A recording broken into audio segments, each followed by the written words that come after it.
வாங்க வியோ மேடம், எக்ஸாம்ல எப்படி எழுதிருக்கீங்க? யானை டாக்டர் நூலை எழுதியவர் யார்? எனக்கு தெரிஞ்ச ஜெயமோகன். ஆனா கமலஹாசன்லாம் ஆப்ஷன்ல இருக்கு. ஒருவேளை எனக்கே குழந்தைய தோறுது. குரங்கு கையில பூ மாலை பழமொழியில வர்ற குரங்கு கையில இருக்க பூ என்ன பூ அப்படின்னு கேட்டிருப்பாங்கன்னு நினைச்சேன். ஐயே, நாளை இனிமேல் இந்த எக்ஸாம்ல எழுத மாட்டேன்ப்பா. அதுக்கு கேட்கறது ஒண்ணு, சிலபஸ்ல கொடுத்துருக்குறது ஒண்ணு. இதை நம்பியெல்லாம் நீ இருக்க முடியாது. நான் வேலைக்கு போய் சம்பாரிச்சுக்கிறேன். போதும் படிச்சதெல்லாம்.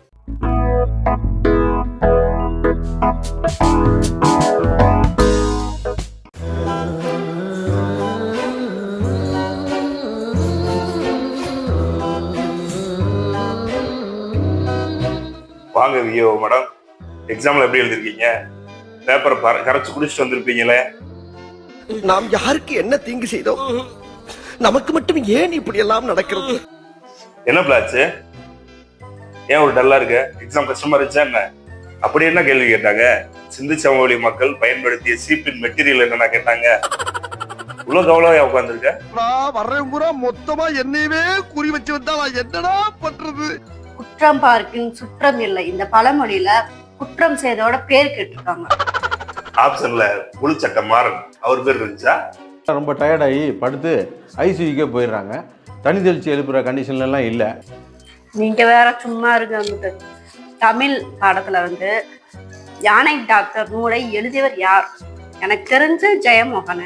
ஆனா கமலஹாசன்லாம் ஆப்ஷன்ல இருக்கு. ஒருவேளை எனக்கே குழந்தைய தோறுது. கமலஹாசன் பேர் அது வருமோ அப்படின்னு. காலையில என்ன விளையாட்டு காட்டுறாங்க, எப்படி எல்லாம் சோதிக்கிறாங்க. அட கடவுளை, இது கமலஹாசனுக்கே தெரியாதே. சரி விடு, அடுத்து என்ன கேள்வி கேட்டாங்க? தஞ்சாவூர் பொம்மைக்கு தலைய ஆட்ட கத்து கொடுத்தது யாருன்னு கேக்குறாங்க. என்னத்த சொல்ல? சூனாப்பானா சுப்ரீம் கோர்ட்டே வந்தாலும் உன்னை ஒண்ணும் பண்ண முடியாதுடா. ஐயோ, அப்படியா கேள்வி கேட்டாங்க? நான் கூட குரங்கு கையில பூ மாலை பழமொழியில வர்ற குரங்கு கையில இருக்க பூ என்ன பூ அப்படின்னு கேட்டிருப்பாங்கன்னு நினைச்சேன். கேவலமான ஆள்னா எந்த லெவலுக்கு இறங்கி அடிமட்ட வரைக்கும் போய் அலசுவான். கணக்குல ஒரு கேள்வி, நல்லா கேளுங்க. ஒரு ஆடு ஒரு மரத்தில் கயிற்றால் கட்டப்பட்டுள்ளது. அந்த ஆடு மேய்ந்த புல்லின் பரப்பளவு என்னன்னு கேட்பாங்கன்னு பார்த்தா, அந்த கயிற்றை விற்ற கடைக்காரரின் லாபம் என்னன்னு கேட்டிருக்காங்க. என்ன பிரச்சனை? பிரச்சனையே நீதானடா. சரி சரி, டென்ஷன் ஆகாத, பரவாயில்ல விடு. இந்த எக்ஸாம் இல்லாட்டி அடுத்த எக்ஸாம், அது இல்லாட்டி அடுத்து, அது இல்லாட்டி அடுத்து. எக்ஸாம் மெட்ரோ ட்ரெயின் மாதிரி வருஷத்துக்கு 3 வந்துகிட்டே இருக்கும். கவலைப்படாம அடுத்த எக்ஸாம்ல பாத்துக்கலாம். ஒரு ஆடா புலோமா போய்கிட்டு இருக்கல, கூட பேசினா மறந்துட மாட்டோம். ஐயோ, அம்மாவா? எக்ஸாம் எப்படி எழுதுறதா கேட்பாங்க. என்ன சொல்ல நானு? ஹலோ அத்த. எல்லாம் நல்லா இருக்கும். நீங்க எப்படி இருக்கீங்க? கண்மணியா, எக்ஸாம் சூப்பரா எழுதிட்டு வந்திருக்கு. கொஞ்சம் ஓவரா தான் போய்கிட்டு இருக்கோமோ? போவோம். செம. சும்மா இருக்கு. பயங்கரமா எழுதிருக்கு. படிச்சுட்டு போனது அப்புறம் அப்படியே வந்துருச்சா. இந்த வருஷம் உங்க மக வியோ எழுதி வச்சுக்கோங்க. நிஜமா தான். இருடி, மாணவத்தை காப்பாற்ற வேணாமா? அந்த எக்ஸாம் சூப்பரா எழுதிருக்கு. அரை மணி நேரத்துக்கு முன்னாடியே எழுதி முடிச்சிருக்கேன். அப்ப எப்படி படிச்சு போயிருக்கும் பாருங்க. உங்க பொண்ணுங்க எப்படி ட்ரைனிங் கொடுத்துருக்கேன் பாருங்க. இந்த வருஷம் எக்ஸாம்ல ஸ்டேட் ஃபர்ஸ்ட் உங்க பொண்ணு எழுதி வச்சுக்கோங்க. வேலை நமக்கு தான்.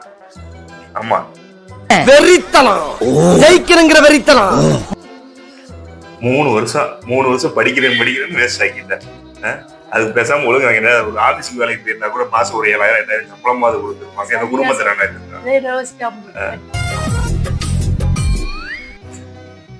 இப்ப இருக்க சூழ்நிலைக்கு இதெல்லாம் நம்பவே கூடாது. எல்லாமே பாலிடிக்ஸ் ஆயிடுச்சு.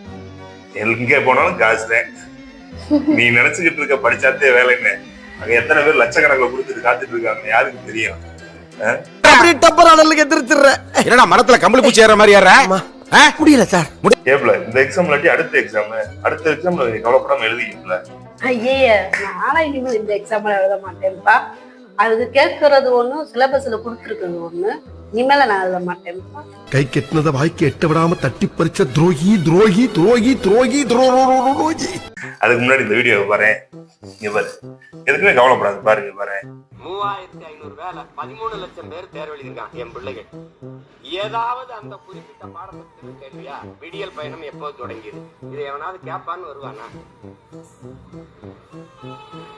ஈவேரா ஐயாவை பற்றி பல கேள்விகள். அது ஐயோ பொறுப்பொரு இந்த அண்ணன் பேசுறது பாரு.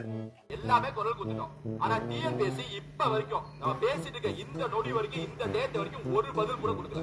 அபிஷியலா டிஎன்பிஎஸ்சி உறுப்பினர் போய் சொல்ற அதெல்லாம் இல்ல, அபிஷியலா தலைவர் சார்ந்த டிஎன்பிஎஸ்சி தலைவர் சார்ந்த அபிஷியலா ஒரு ரிப்ளை கூட கொடுக்கல.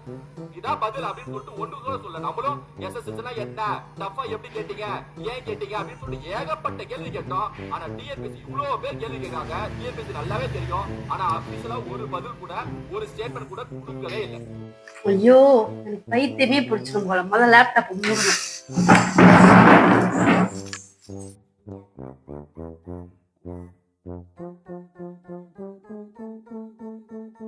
என்ன பண்ணிட்டு இருக்க? இதெல்லாம் எடைக்கு போட போறேன். போதும் போதும், நான் படிச்சது எழுதுனதெல்லாம். இதை நம்பியெல்லாம் நீ இருக்க முடியாது. நான் ஏதாவது வேலைக்கு போய் சம்பாதிச்சுக்கிறேன். போதும் படிச்சதெல்லாம் மூட்டை கட்டி வச்சுட்டு வேலையை பார்ப்போம்.